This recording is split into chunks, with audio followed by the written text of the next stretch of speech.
Welcome, everyone. This is Glenda Dawson and L.D, and you are watching Glenda's Dragon's Den. Glenda's Dragon's Den is coming to you live on the Conscious Awakening Network on Roku TV, Apple TV, Amazon Fire TV, and many other streaming platforms. Hope you guys are staying safe. Here in Pennsylvania, we have a lot of the smoke that's unfortunately coming from all the wildfires in Our Canada. guest has been kind enough to send us smoke signals. Yes. So stay safe and You can stop now. And be careful out there, everyone, no matter where you are. And we have a great guest right now. Bryan John Laverty. How are you? I'm doing well, thank you. And I just want to point out Yes. that I have nothing to do with those fires. I don't know, pal. I mean, I'm straight, but you're pretty hot. You know what? I'm looking outside right now, and it's like I can see the smoke, and but in fact, it's about a 7-hour drive from where I am, where these fires are happening. Wow. So again, I'm sorry for everybody in the States that we're sending smoke signals to the States. That's all right. You know, people will just blame who they want, and hopefully people will wake up to global, climate change. And Canada gets blamed for everything. Like, honestly, we get blamed for everything. No. I mean, let's face it. I mean, usually it's me. That's why I got such big shoulders. But I can handle it. Yeah, they're running pretty crazy. I think the last I heard there's 400 separate fires going on right now. So I don't even know how you can control that, to be honest. Like, we need some rain. Yeah. We need some rain big time. And once that rain hits, it will stop the smoke from going over to the States. And again, I will apologize for Canada that we're sending all that smoke to you guys. So tell us about yourself. Oh, tell me about that's a loaded question. That's a real loaded question. Well, I told you I should have gotten loaded before I came on. Yeah, that's a loaded question. Where do I even begin? I guess for the paranormal, for me personally, it really began when I was about 9 or 10 years old. I actually am considered a sensitive, and when I was 9 or 10, I could actually see the spirit.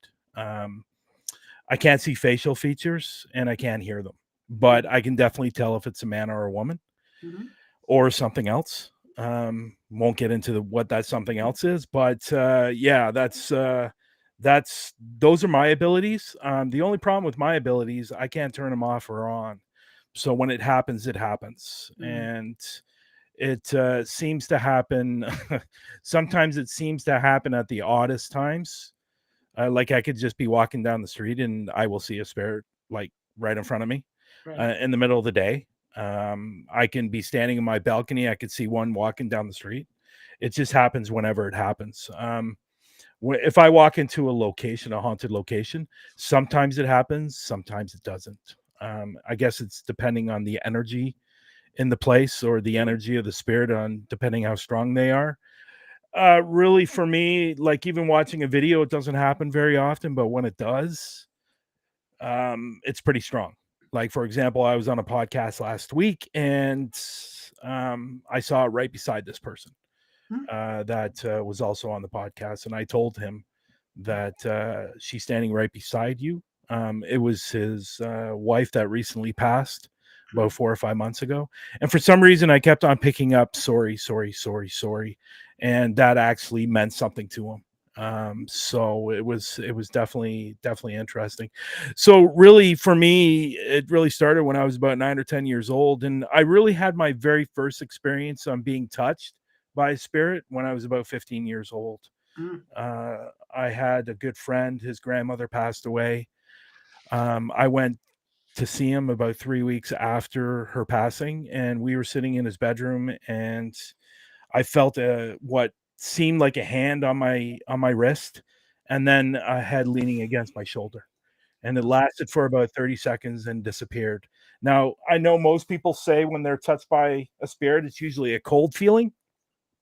Mm-hmm. For me, it was a very warm feeling, a very loving feeling. And what was interesting about all of that is his grandmother used to do that to me when she was alive. Mm. So we Well, that was her way of letting you know it was her. Yeah, definitely. And like I said, it lasted about 30 seconds and then it was gone.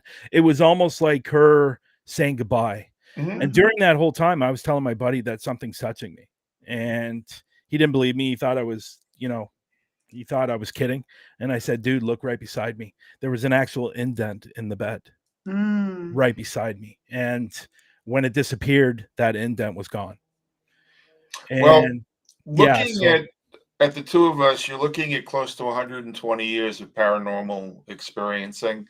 So what do you do at 9 years of age when you have your first experience? Who do you tell? How do you tell? How is that met? Was it reinforced or? Well, the problem with that is back in the 70s, and that's when I was 9 years old. Mm-hmm. It wasn't looked upon very nicely. Right. It was taboo. Mm-hmm. You didn't talk about it. I think the only people I really talked about it to was my friends, and they all thought I was crazy. My parents never really knew. My parents were not believers. They thought anybody that could do that belonged in a loony bin.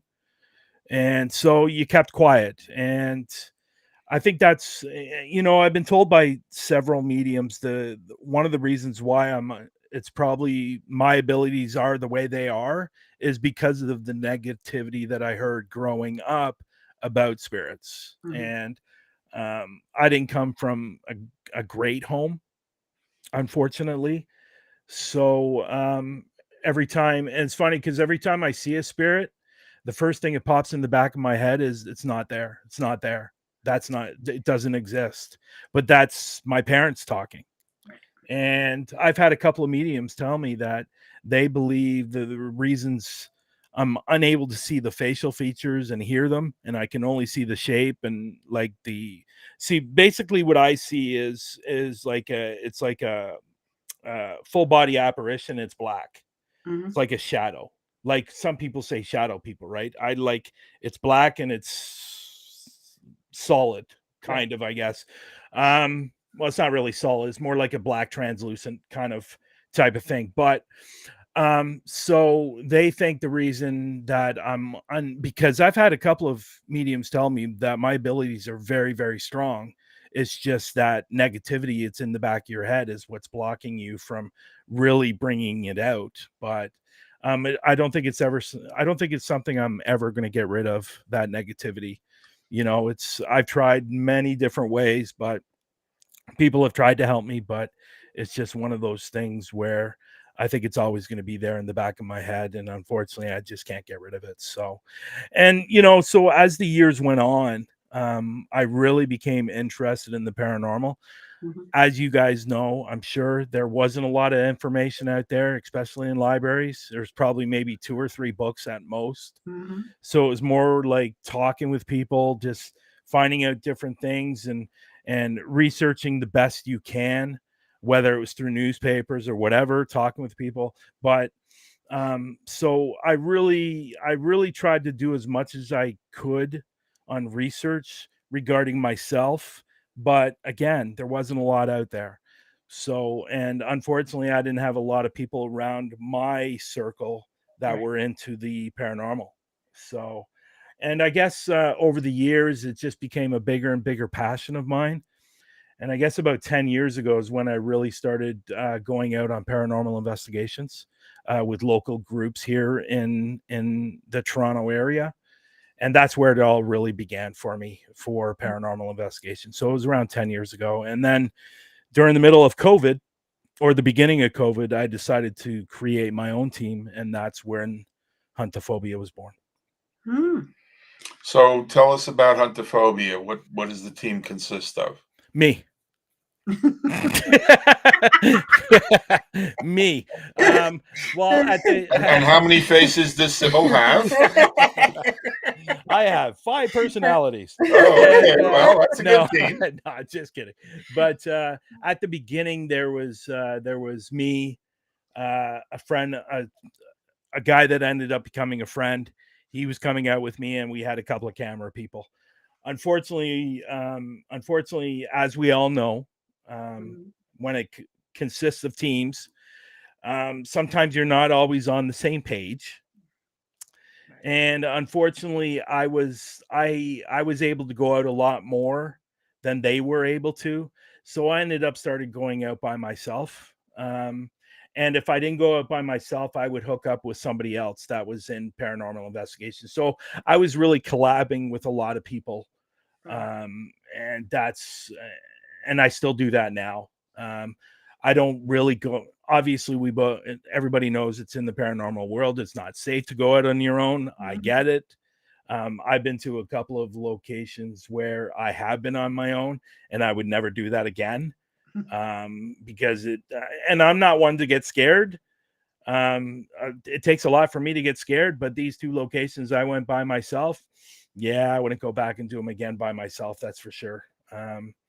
At one location, I was filming, and I was hearing footsteps on my right, footsteps on my left, footsteps on my right, and it felt like they were surrounding me. And so it was really scary, and I lasted about another 5 minutes and I left. So, but I've been to that location like 6 or 7 times, but I've been always with other people. So I wanted to try it once on my own to see what it was like. And yeah. Okay, now you've been there, done that. Yeah, definitely. And won't do it and again. you're a trained, seasoned paranormal person. And, Yes. to that, I would just like to say, we know people who don't believe in this stuff that will go and literally trespass because they've heard and they don't believe and they want to prove to themselves it's wrong or whatever. And they've had various body parts literally handed to them doing so. And we've been woken up in the middle of the night because we've had to remediate what they brought back with them. So I just want to say to people out there, seasoned, not seasoned, we really would like you to go out and certainly not instigate and not be the only one out there. Because even if you just trip and hit your head, it really is a buddy system type of thing. Yeah, I would agree. If the 2 times that I did go out on my own, though, I text someone to let them know that I was at the location, and I told them that I would text them once I left the location. And if they didn't hear from me, call the police and get the police out there, and So hopefully because something's wrong. So. One of them on the kind of. But you know what? Honestly, it's a great location. It's a church. It's an abandoned church, and I don't know what's going on with this church, but it is full of activity. And I've even brought something home from there. Something followed me home, and I ended up taking her back. But she was looking for her son. Was it a Catholic church? No, it's one of those. I think it was a Presbyterian church. Okay. Presbyterian is an offshoot of Catholic. Yeah, and so is mine, because I'm Anglican too. So okay. So I mean, we could talk about that down the road. Maybe that's something that we can shed some light on. But I'm glad that you don't do that anymore, because you seem like a nice guy and you're doing a lot for the field. Right. And I'm trying. Yeah, well, I'm trying. That's 95% of it is showing up, right? Yeah, for sure. I love churches, and I'm not big on the whole graveyard thing. I'm not one to go to graveyards. Like, I probably, in my time of paranormal investigations, I think I've been to 5. Right. And graveyards are just not my thing. But churches, on the other hand, yeah, those are pretty cool. Those are pretty cool to do, and I really enjoy those. But yeah. And so you're at the point now where you've got a biannual ghost hunt, right? Yes. Global Yes. ghost hunt. Yeah, Global Ghost Hunt started. The planning started last April.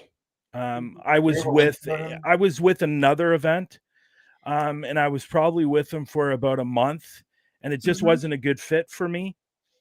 So I decided to leave. And before I left, I was talking to a couple of friends of mine, AJ and Matt Barron.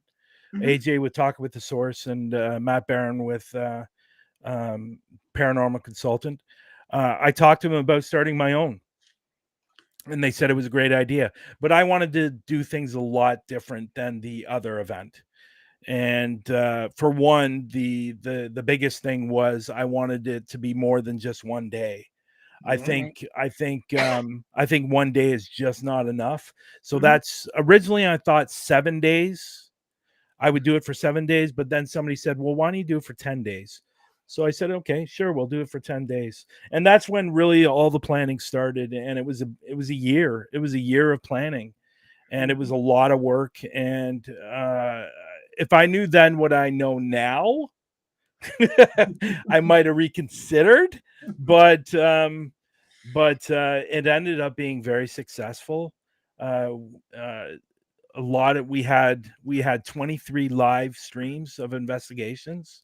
So we're hoping for October that we'll have double, and that will just continually grow every year. And eventually what I want to do, and it's common knowledge, but eventually what I would like to do is separate all the divisions. So I'd like to have a North American division, I'd like to have a Europe division, I'd like to have an Australian division, and they're actually setting up their own global ghost hunt.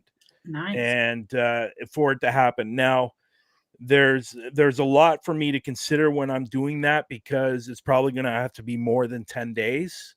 It's probably going to have to be the month. But that's what we're working towards, is to be actual global. And it did extremely well. Like, we had an investigation in Australia, we had one in Ireland, we had some in the UK, we had a lot in North America, and it just turned out really, really good. I was overwhelmed by the amount of views and reactions we got for the first one. And we're going to do it again. We're doing it again in October 19th till the 29th. So people can just find a lot about the event at your .com there, Global Ghost Yeah, Hunt. www.globalghosthunt.com. Right. And you can go over and register your team. You want to put in your haunted location that you're doing. We also have something over there as well, that if you have a haunted location and you want to be a part of it, we have a section where you can just sign up your haunted location, and we'll try to find you a team. If not, the location can find themselves a team. We also have volunteers, so because eventually, further down the road, we will need a lot more volunteers coming on board and helping. We have a few now. We had some for the first one that have now moved up to, some of them have moved up to team leaders now. And so it's going extremely well. But again, it's a lot of work. And in your spare time? I don't, you know what? I'll be honest, I don't have a lot of spare time. Well, really but don't. in your spare time, you do something that's very close to my heart, and that is you interview different paranormal teams and Yes, bring them out so that the public can learn more about how everybody does investigations, uniquely, and this way people can find their own fit. So tell me about that a little bit, please. Yeah, I have a vodcast that's called Through the Lens with Bryan and Lex. This started about 2 years ago. Basically, what it is we bring up YouTubers that are looking to grow their channel, and we bring them on the show to interview them, because, like I said to you guys earlier, before we got started, that this is really about learning about the investigators. Because really, when you're watching a video, you're not really learning about them. You're only watching their paranormal investigation. So this was mainly about bringing YouTubers up and learning about them as people. And so this would give you a better idea when you went over to watch one of their videos that you knew who they were as people. And, you know, we've had some really, really good successes on people that came on the show and were looking to build and got to that 1,000 subscriber mark. And, you know, I think of a couple of shows. Like I was talking to Rob from the Patrol. They were at around 650 before when they came on the show. I think it was about a week and a half later, they were at 1,000. Nice. So it really got them out there. I think of another one. I don't know if anyone's familiar with them, but it's called Jenny Love TV Paranormal.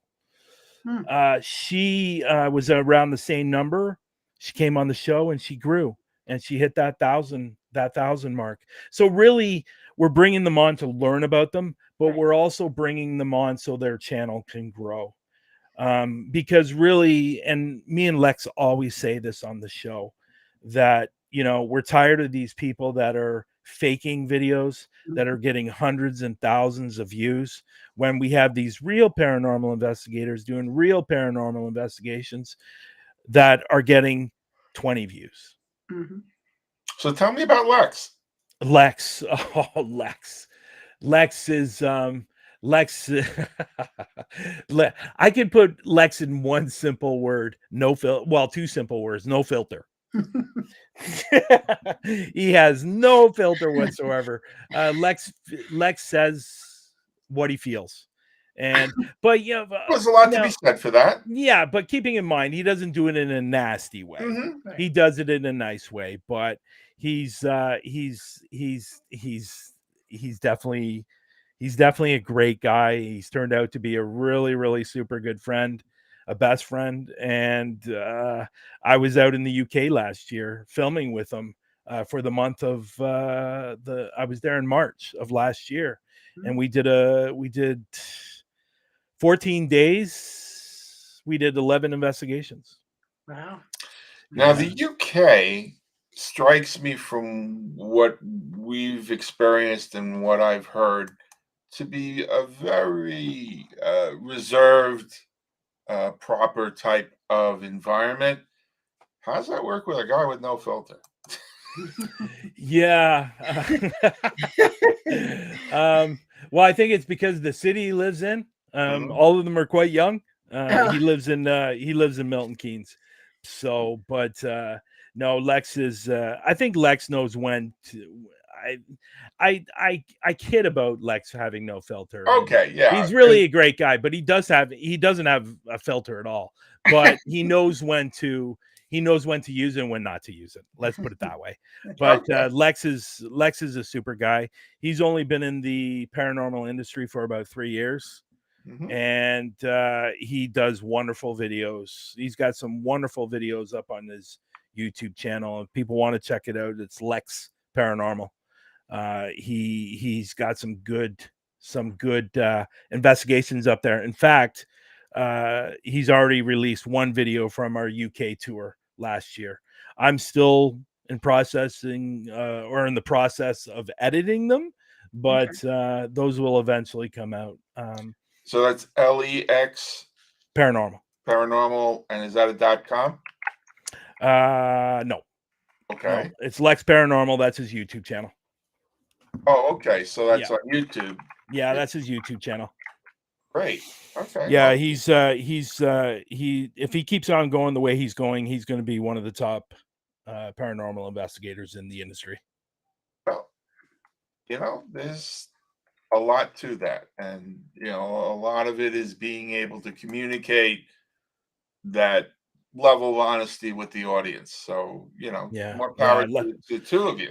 Yeah, and you know, one thing people say about us two being together when it comes to our show is it just works. It just works. I'm the one that controls it a little bit when it comes to, you know, toning it down and not getting out of hand and stuff like that. And he's the one that is, well, I have to control him a little bit from, you know, I always tell him before we go on the show, I go, okay, so, you know, let's bring it down a little bit. But, you know, it's funny because we brought up a new segment to the show about 3 months ago, and it's called Fakers. So that's at the end of our show. Now, Lex really, really enjoys this segment because he gets to call out the fakers. And so he really, really enjoys that. And there's a few people he likes to call out a lot. So that are terrible for our industry, to be honest. But he loves that part of the show. And I don't blame him because it's a good part of the show. He does well at it. He does well calling out the fakers because he just doesn't say they're faking. He actually gives a reason why they're faking. He will actually give an explanation in a video on how this was fake. And so he really, it's not about just saying, oh, well, this person's faking and that's it. He gives reasons why they're faking. So you guys are like the paranormal Penn and Teller. Interesting. Yeah, maybe. Yeah, that's what they do. You know, they have that fool us, and the people come on and they basically, without giving away the actual secret, they'll let the person know that they know how it was done. Well, no, he calls out names on the faking part.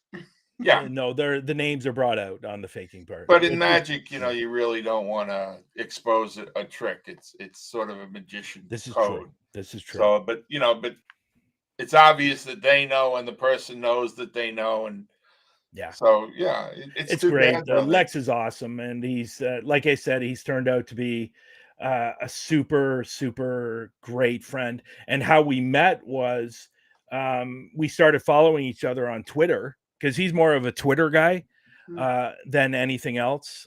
He's not really a Facebook person or Instagram. He's mainly Twitter. He was releasing a video, his first video. And I reached out to him and gave him support and told him, don't worry about what people think. Just put out your video. I gave him words of encouragement. And he released the video. And we've been friends ever since. Wonderful. Well, yeah.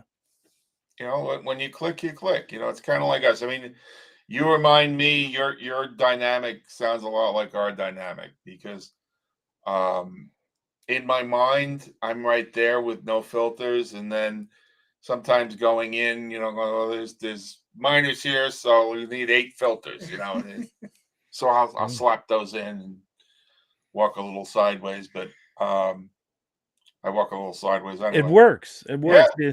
You know, I don't know what it is. It just works, and that's one thing people say is there's really no explanation for it. It just works, and we've done extremely well, and we enjoy it. It's more the fun factor. We're not looking to make the show have hundreds of thousands of, you know, subscribers or viewers or whatever. We just enjoy talking to these people about paranormal investigations and getting their name out there in some way or some form. And if they have a good time, we have a good time, then it's a great show. Well, it sounds like, you know, you're dedicated to supporting the up and comers. Yes. And that's wonderful because a lot of the established people have tremendous egos. And, you know, you sneeze wrong in front of them and they'll pout the rest of their lives about you. So, yeah, the up and comers ego is a big problem in this industry. It really is. I consider myself a very humble person. I'm one of those people that think about other people first before I think about myself. I think I've proven that with everything that I've done, especially with Parapost Network and Global Ghost Hunt. It's about showcasing these teams. It's about showcasing these amazing locations that seem to be disappearing every single year. And that's why I started the Global Ghost Hunt, because of the locations disappearing for whatever the reason may be. It might be vandalism. They're unable to keep it open because it's expensive. And, you know, and I understand a lot of people understand what the premise of owning a location is, but I really don't think they understand everything behind it sometimes. Like, these people have to pay property taxes. These people have to, whatever they need to do to keep this business open, it costs money. So sometimes when you're going into location, you go, wow, that's expensive. Well, sometimes there's a reason why it's expensive, because of of the location, or of the property taxes, or where it is, or the electricity, if they're keeping the electricity on, or whatever. All these factors are involved. So really, the Global Ghost Hunt was really about the preservation of the locations and getting these locations out there in the world, because we had some locations with the Global Ghost Hunt that I'd never heard of, other people had never heard of, and now people have heard of them now. And our goal was for these paranormal investigation teams that were watching the event, now calling up the place and going, I saw you on Global Ghost, and I'd love to book your location. And that's what it's all about. And yes, it was about showcasing the teams, but it was more about the locations. Well, because we had tons of paranormal investigators. One thing you didn't mention, I'm not sure what a challenge is on the northern parallel, but then there's insurance. Yeah, of course. Yes. Yeah. I mean, down here, insurance is like throwing people out of business left and right, which, is unfortunate, because there's a lot to be learned in these investigations. And particularly if you have someone that can sit down with some of these people. I mean, a lot of what we do is transition people from what some people would call limbo into the light. Yeah. And, I mean, when you have a child that's been around for 80 years because he was told he was going to hell because of what somebody did to him, and you can help him get to the light, that's golden for me. But, it's all about healing for us. And I think it's for you too. Yeah. It is. And it was really important for me to make it clear for this event on what the goal was. And the goal was to make these not known locations a little more popular. And understanding that you don't always have to go to the Waverly Hills. You don't always have to go to the Penhurst. You don't always have to go to those big locations, because there's a lot of small little locations that are just as haunted, if not more, compared to these bigger ones. But what I was saying earlier, on the flip side of that, then with the money and stuff like that, but then on the flip side of that, then you have locations that are taking advantage of the paranormal investigators. I won't get into any names, but there's a particular place that I went to last year in the States that charges $600 for 5 hours. That's a lot of money. Yes. That's a lot of money. And especially when the business is still open twice a week. And the other days they do paranormal investigations. So, and because there was somebody very popular that went there years ago, they upped the prices. Now, there's a lot of places out there that will do that. If they have one of these big names coming to their location, all of a sudden it went from $300 to $900. Right. So there are locations that are taking advantage of the paranormal investigators. So, like there's one place that's a fantastic place, and I get, on a scale of 1 to 10, I give it an 11. Because from the moment I walked in, from the moment we left, there was activity. And that's Octagon Hall in Kentucky. It was an amazing place. And it was $300 for 14 hours. Wow. That's nothing. Right. And if you have 7 people with you, it's great. But this other location, there was 6 of us, and at 5 hours, it cost us over $600. Yeah. And then when 12 o'clock arose, we got kicked out. So it's just, sometimes these locations, and it's not many, but sometimes these locations do take advantage of some paranormal investigators, especially when they've had a big name come to their location. So it's not any different. It's just they had somebody with a big name come to their location, so there are places that take advantage. I will say that. And So, then you have the third type of place that has just faked everything and successfully, yeah. and they trying to Unfortunately, get their name out there, and yeah. they pay their way to get a certain level of publicity. Yeah, And I then always find it, and I made a comment the other day to somebody. I always find this really funny. Do you ever find that when you're seeing thumbnails or on Facebook or whatever, and people putting up their thumbnails for their investigation, the most haunted place, the most haunted house in the States? Right. It's like everything seems to be the most haunted. And so going along with what you're saying there, I've been in places where they said it's extremely haunted, and there was nothing. There was well, nothing. the fun for us at this point is, if somebody questions us, say, well, let me give them a call, see if they'll let us in. And if they let us in, then it's real. Yeah. But Yeah. most of them won't, particularly those places. There was Yeah. one place we were told to bring iron. And I said, iron? What do you got, fairies? And yeah, the fairies are vicious. I'm like, Okay. Yeah. Okay.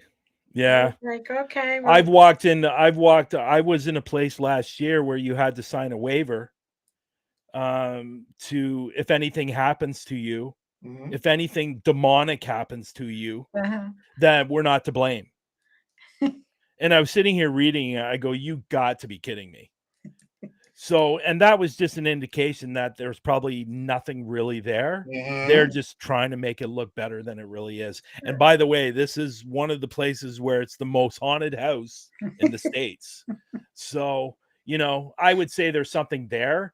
But then I always laugh because when you go on a tour with some of these tour guides that are going through, some of the stories that come out of their mouths is like, my God, that's incredible. Like I can't believe, why didn't you capture it on film? Oh, well, I didn't happen to have my camera with me. Did you have your phone with you? Yes. Well, you got a camera in your phone. So, it's just, I understand the tour guides are there to bump it up, to make it sound more scary or more creepy, but they're not helping either. But I went into this one place last year and it was like, I heard nothing but, this place is overly run by spirits. And I think, honestly, on a scale from 1 to 10, I probably would have given it a 2. So, but, that's typical. That's typical in our industry. And then there's the spin, because, every entity that we've come up on, and we've come up on a pretty good variety, they're all pretty reasonable as long as they understand that you're coming in with respect. And, I was in one very commercial area and they were talking about how this horrible ghost almost killed this girl by dropping the upper bunk bed on her. And I said, oh, what happened? He said, well, it scared her when she jumped up and then tried to kill her. And I said, well, what if the ghost knew the bed was going to collapse and that was the only way it could get the girl off the bed so she wouldn't die? Oh, you think? I says, yeah, that's generally what my experience is. But, most people will spin it your way. Well, it's interesting. I go to a place out here. It's outside of Toronto. It's about probably about an hour and a half from Toronto. And every time I go there, I'm always capturing amazing evidence. And I really don't understand why it's not on the top 10 of most haunted places in Canada, because it's absolutely incredible. It's called the Streaming Tunnel. And it's just incredible, some of the evidence that I've captured there. And it's not in the top 10. But there is a place on there that's in the top 10 that shouldn't be in the top 10, because I've been to the location, and I've been to the location a few times, and there's absolutely, it doesn't even compare to the Streaming Tunnel. And it's just, I always wonder who does the top 10s or whatever. But yeah, I just our industry is very, very interesting at times. Very, very interesting. Good word. Yes. That's one of Glenda's favorite words. Yes. Yeah. That is my favorite. It's very interesting. It's very interesting. Yeah. Some days it's quite humorous when you're going Mhm. through your timeline and seeing certain things and going, really? Like, Yeah. come on. Yeah. So speaking of interesting, what's on your bucket list? Oh, that's a fantastic question. Well, that's why I get the big money. Wow. The number one spot that I would love to go to would have to be Suicide Forest in Japan. Mm. Why is that? It's just I'm not familiar with it. the mystery of it. Mm. Why are people traveling thousands of miles to go to this forest and commit suicide? Yeah. Why? And there's so many different interesting things about this forest that just fascinate me. And I think that it's definitely my number one spot. My number two spot, and not a lot of people have heard of this place, and that would be the Dead City in Egypt. Mm. I don't know if you're familiar with the Dead City. The City of the Dead? City of the Dead, the Dead Yes. City. Yeah. For your audience, basically, it's people living in tombs, Right. and there's over 1 million people who live in this city, and they all live in tombs. And I think it would be an absolutely amazing place to go to. I had a friend that was actually planning on doing a documentary there, and when he got into the cab, he said to the cab driver, "Can you take me to the Dead City?" And they go, "No, Huh? we won't take you there." So he ended up having to pay him like almost $200 extra to take him Mhm. there, but he would only drive him halfway.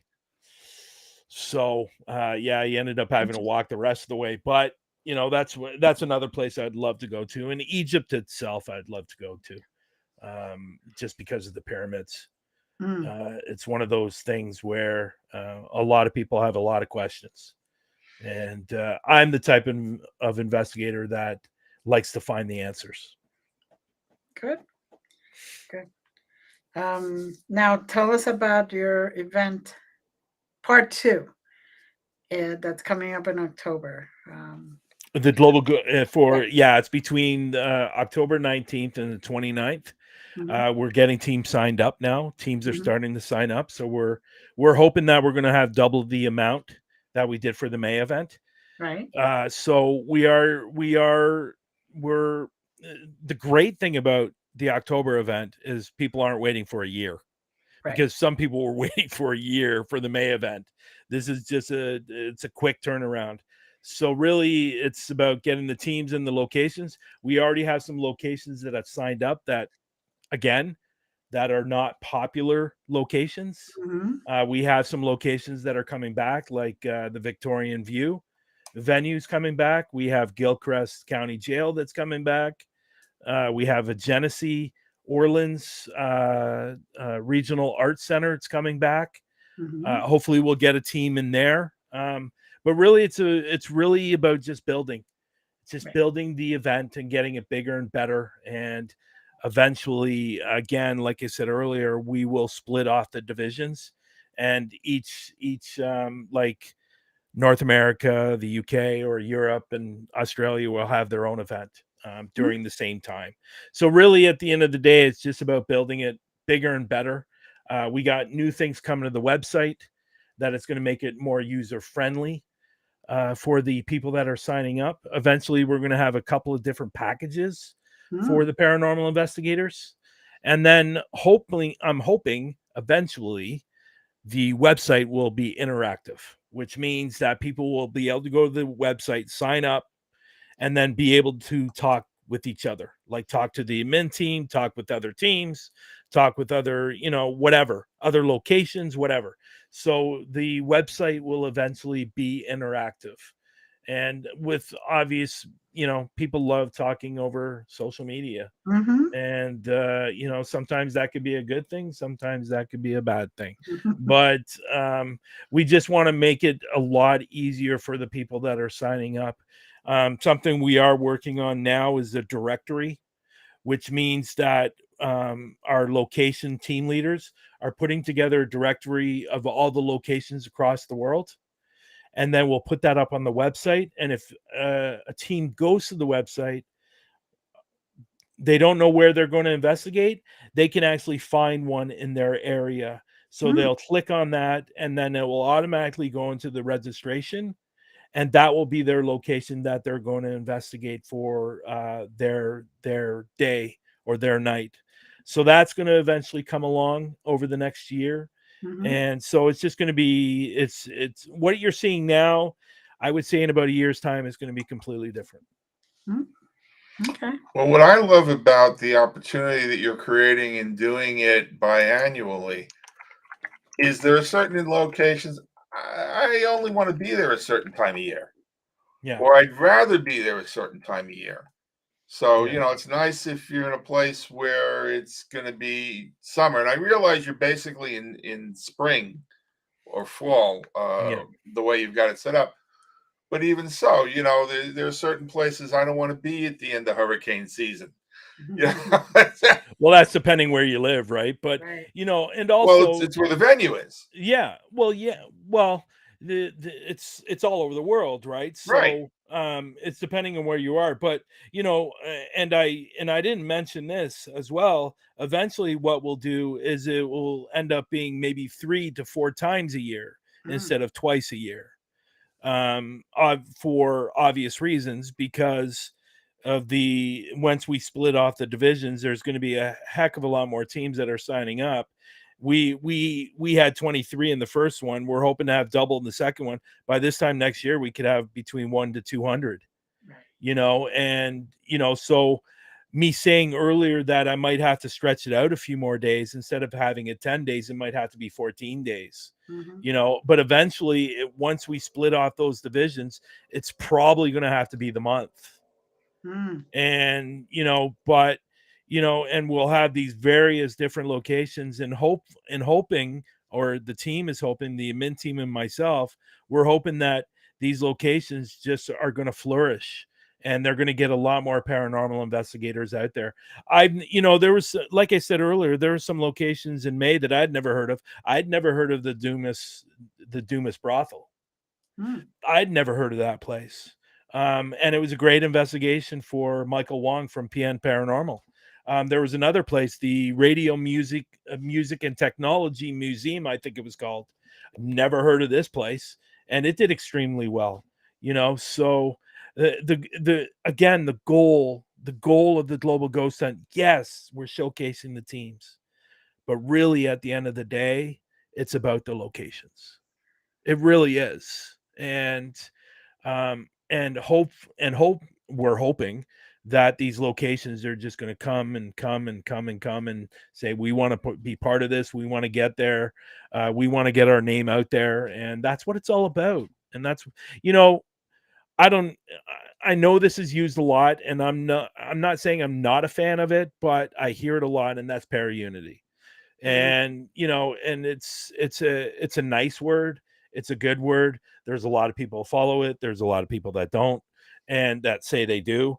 But, this event really, for the first one, and I say this because it really was the first event. It was about all of us working together. It was about para-unity. It was about the locations and the teams coming together. Like during the event, some of these teams were watching the other teams investigate and supporting these teams. And then they were up 2 nights later doing their own investigation, and those teams were supporting them. So we had a lot of support for everyone. And, there were some investigations. If you go over on Global Ghost Hunt Facebook page, some of these investigations got over 100 shares. So really it was about everybody working together. And that snuck up on me. I didn't even realize that was going to happen. And it did. Everybody worked together. Everybody was supporting each other. Everybody was sharing each other's videos. It was a nice thing to see, instead of all the drama and the egos that we see all the time. But again, like I said, that snuck up on me. I never ever thought about that. And once I saw it happening, it was overwhelming, and it was a lot of fun to watch a lot of these investigations, because there were teams in there that were part of the global ghost hunt that were watching other teams investigate. And that was just an incredible thing to watch. Sounds like you had a great time. And for Yeah, me, it was. para-unity is a concept of that you've described where people are supportive as opposed to trying to top someone else or discredit someone else. But a lot of people think para-unity is, okay, you have to ask the question this way and use these words. And I've been on investigations where sources come to me and said, okay, ask this way. And if source tells me that, guess what? I'm going to ask it the way I'm told to ask it by a higher authority. Yeah. And Yeah. I think that's important to realize, Well, people... I also believe that I think para-unity means different things to different people. Mhm. And para-unity to you might be completely different to what it means to me. Right. And that's the beauty of this world. We all have different opinions and different ideas and different concepts on how we deal with things. The unfortunate part about that is that there's people in there that are preaching it left, right, and center, and it's all about themselves. And it's about their egos. It's about and I said this, I think I said this last year. It always amazes me that people that are getting new into the paranormal world, which I think is great. It's a good thing.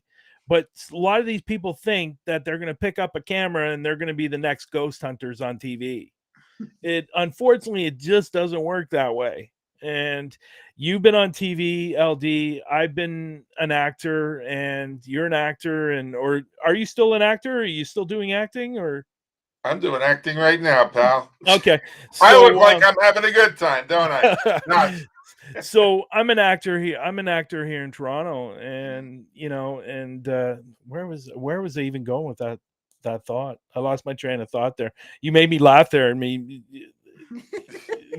my train of thought went away. Well, I think I don't even know what I was going to say. Business of show, as I call it. The business of show is not necessarily a straight line from point A to point B. There's a lot to it. Yeah. And, the more you get into it, the more you realize that if you're a good person and you treat everybody well, word gets out, and that's really how you get work. Yeah, And yeah, if you and I know where I was mistreat going with that now. Okay, good. Some of these people that start paranormal investigation automatically think as soon as they pick up a camera, they're Right. going to become paranormal. They're going to be the next ghost hunters on TV. Just doesn't work that way. I really, truly believe that if you have a real passion for this industry, if you want those things to happen, they will happen. But the problem is, along the way, these people don't look so nice. So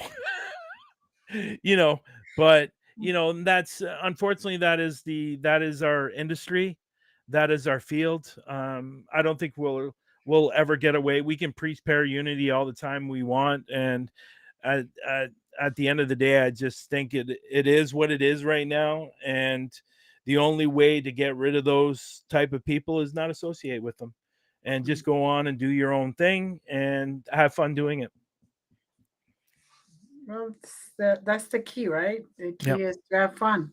Yeah. If you don't enjoy it, then just stay out of it, no matter what it is. Yeah. And if you're not in it for the right reasons, stay the hell out of it, because it will eventually eat you alive.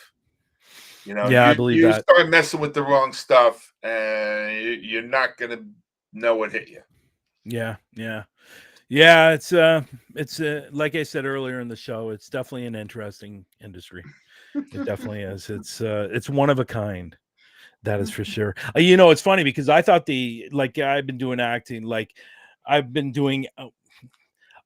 was an actor in my early 20s, and I did extremely well at the acting industry, and I left the industry, and it's only been in the last 4 or 5 years that I returned to the industry, and I've done extremely well.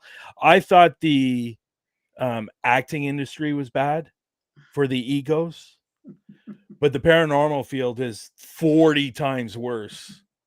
And you would think the acting would be worse than the paranormal field, but it's not. It's the complete opposite, which I always find very fascinating, because I'm running into a lot of people who have a lot of egos on set, and unfortunately, I'm not like that. I'm the type of person that'll walk on a set and become friends with everyone, and get along with everyone, and because really that's going to stand out more than somebody who's coming on the set with an ego. So. Well, I think in my experience in acting, you have schools of acting like the Actors Studio and Uta Hagen and all of that, but you don't have the dogma that comes in and influences the paranormal. And people like to wield that dogma like a shield, and cling to it and use it, manipulate it, and what have you. So to me, that's sort of a main difference. We have about a couple of minutes left. Yep. Is there anything that we haven't dragged out of you that you want to touch on here? Yeah, I will mention, a lot of people have been asking me recently, well, within the last couple of months, what's going on with Huntaphobia. So a lot of my videos do go up on YouTube, but a lot of my videos also go up on a streaming service called Paraflixx. And I'm working on 3 episodes right now, and they will eventually be coming out. They will be going up on YouTube, and they will be going up on Paraflixx. I'm working on those 3. They're from the States. One is Bobby Mackey's, one is Octagon Hall, and there's one more. There's one more. I can't think of the other one, what it is. I'm trying to decide if I'm going to put up White Hill Mansion. There is another one that I'm considering putting up as well. So yeah, those will eventually come out, and people have been asking me about my YouTube channel, and they will eventually be coming up on YouTube. Now, for example, the UK tour from last year, I have 11 videos to go through and edit. So those will eventually be coming out, and they will probably come out near the end of the year. So I will be putting them up on YouTube, and I will also be putting them up on Paraflixx. Unfortunately, I can't put up the same video on YouTube that I do with Paraflixx. They got to be 2 different videos. So they will be eventually coming out. So Matt is making jokes. Yes. Yes. Matt will do that. But the bottom line is, how do you, if someone has a specific question or proposition for you, is there a way that they can reach out to you that is your preference? What kind of proposition? I don't give myself away on media, boy. For us, that's you said you're a funny guy. I'm trying to be funny. I understand, but I'm a funny guy, but looks aren't everything. Okay. If somebody has, wants to say, pitch an idea at you with backing for a show or whatever, are you open to that, or is there a way to reach of out course. to you? If people want to reach out to me, they can reach out to me, support at globalghosthunt.com, or they can also reach out to me at huntaphobia@gmail.com, or they can reach out to me at Parapost Network .com, or Parapost Network, or parapostn@gmail.com as well. We never even got into Parapost. So yeah, Parapost Network, Parapost. Have you guys seen the app? I have an app. It's called Parapost Network. Okay. Basically, it's an app you can download through iOS or Android, and it's a social media site for everything under the paranormal umbrella. Nice. So it is an app that you can download, and you have it up on your screen right now, parapost.net. You can actually look through it on your laptop as well. But you can have an app, and you just get through the Google Play Store or iOS store as well. So, Parapost Network. For those of you who are listening, you have your homework, and we've got to say goodnight. Yep. Please do stick around if you can for a couple of moments. Thank you for having me. Thank you for being had. All right. Thank you, everyone. Thank you, Bryan. Thank Thank you you. all that were here watching live and all those that are going to watch later. Many blessings. Stay well, stay safe.